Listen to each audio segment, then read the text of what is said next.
Hello বন্ধুরা, আজকে তোমাদের সাথে শেয়ার করছি এটা নিরামিষ তরকারি সব মিশিয়ে আলু, গাজর, উচ্ছে, কাঁকরোল কাঁকরোল ছোটো ছোটো করে টুকরো করে, আর বরবটি শিম বলে, বরবটি শিম আর কাঁচা লঙ্কা, এভাবে ছোটো ছোটো করে কাঁচা লঙ্কা দিয়েছি 2 ভাগ করে। আর হয়েছে বরবটিগুলো ছোটো ছোটো করে এভাবে কেটে দিয়েছি, আর কাঁচা লঙ্কাগুলো এভাবে 2 ভাগ করে দিয়েছি, যেহেতু আমার মেয়ে খাবে, বেশি জাল করিনি। এভাবে প্রথমে একটু সিদ্ধ করে নিয়ে সব কিছু সিদ্ধ হয়ে গেলে তারপর তেল দিয়েছি, তেল দেওয়ার পরে রসুন দিয়ে তেলে দিয়েছি। এভাবে 5 মিশালি তরকারি। কার কার ভালো লাগে অবশ্যই জানাবে কেমন, আর তরকারিটা কেমন হয়েছে অবশ্যই জানাবে কেমন।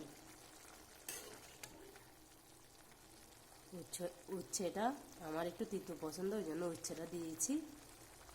আর কাঁকরোল আমার ফেভারিট, ওই জন্য কাঁকরোলটা দিয়েছি। এভাবে তরকারিটা বসিয়েছি। এভাবে দেখো বন্ধুরা কীভাবে কেমন লাগছে একটু জানাবে।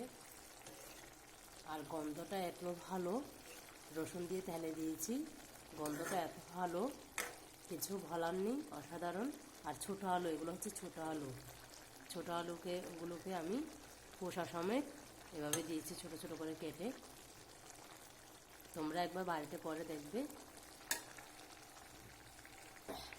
টাটা, এখানেই শেষ করলাম, তোমাদের সাথে এটা শেয়ার করছি। টাটা।